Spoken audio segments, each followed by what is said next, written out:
Let's talk a bit now about you and your family, because you're head of this very remarkable and talented family. I'm not the head, but You're not the head. You're the titular head, I suppose you would be, yeah. Whenever one reads about you, about this family, it seems that there's a rift in it and this sort of thing. Are these reports exaggerated? Quite. Both Jane and Peter went through what is known as a classic rebellion, when a child decides to go into the father's business, whether he's a banker or in show business. There has to be a kind of rebellion. You don't want to feel that your father made it possible for you, or that you're a success because you're of your father. So they both went through what is recognized and called classic rebellion. And I like to think that I was smart enough to recognize it for what it was. Also, they both did well almost immediately, so I didn't have to hold my breath too long, and it didn't last very long.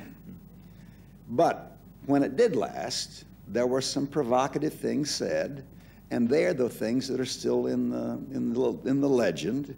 And so if, as Time magazine did a cover story on us only like 3 years ago, and they assigned a reporter to each one of the three of us for like 2 weeks each, and then all of us were together. Jane and Peter and I were together with all of the reporters. Not one word that was taken during those 2 weeks was used in the story. It was all a rehash of the old stuff. And both of them were as unhappy with it as I was. But that's why it lasts, because it's in the files, and it's part of the legend, and it's not so. We couldn't be more friendly, happier together. I couldn't be more proud. I'm proud. I'm in awe. Really? I'm in awe of both of them. Jane not only is one of the most incredible actresses I've ever seen, and I have to say that I'm not surprised, because I saw her do things early before she'd committed herself that I thought if she ever does want to, she's going to make it. But when I saw Clute as an example, I couldn't wait to sit and talk to her. And this was not father-daughter. This is actor-actor. Where did it come from? How did that happen to you? What did you know? And we're talking actor talk. And when I realized that the scene that had knocked me out was an improvisation, which I couldn't do if I was paid money to do it. I just can't. I have to have the written word and a director and help me a lot. They got to this scene, and the director knew what he wanted, but it wasn't written. And he talked to Jane about it, and he says, just give me a moment. And this came out in an improvisation and just tore you apart. Anyway, she's not only this incredible actress, but she's the activist that you would know her to be. And I'm in nothing but sympathy with. You're proud of that part of her, right? Yeah, I'm part of it, only in as much as I'm in sympathy. Yes. It's not in me to be an activist. Just in my makeup, I'm not. She's extrovert. I'm very introvert. It's impossible. It would be impossible for me to get up, as much as my heart might be full and my head full of a cause, to face an audience in my character to talk about it. I couldn't do that. I'm in awe that she does to 5 people or 5,000 people, and is good at it and feels deeply. Peter, I'm in awe of, for a lot of other reasons too. I've been in films for 40 years, and I have no ambition, even though I produced 12 Angry Men. It was given me as an opportunity. I put it together, and then I became an actor and let Sidney Lumet take over. Peter, do you know the expression hyphenate? Well, I know what it means. In the trades in America, a hyphenate is a producer, director, writer-director. Oh, I see. Yes. Yes.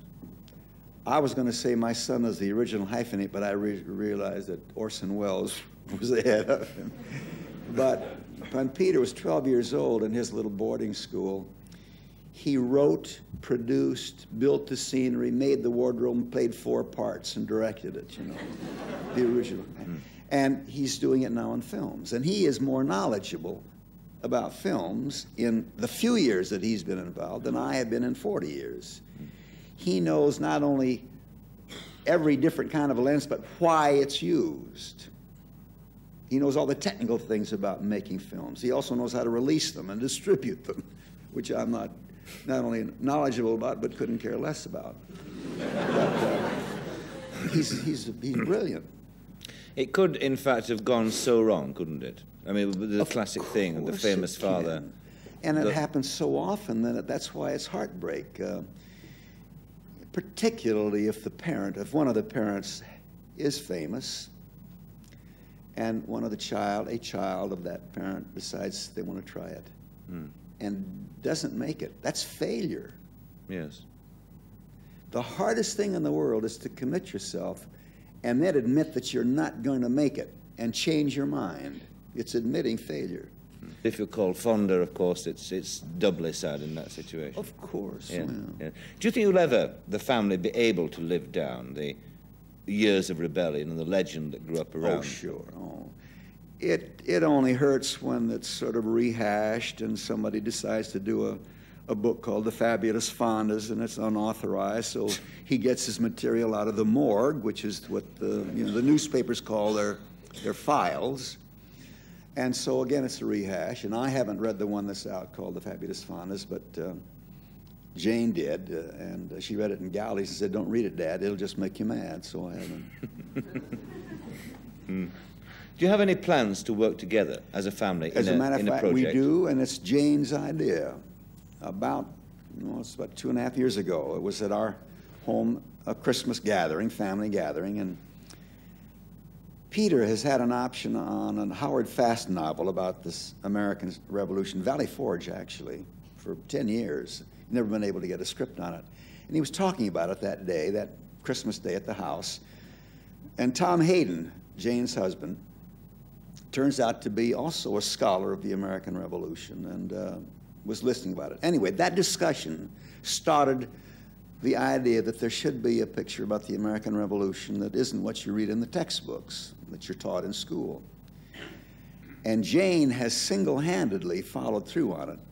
She got an historian who did the back work, the research. She's gone to a studio. She's got the money from Columbia Studios. It's now in the material is in the hands of a top writer. They've made a deal with Peter and me and Jane and Sidney Pollack, a director, and if the script is delivered and we all like it, we'll be in business this time next year. That should be a very exciting project. Yeah.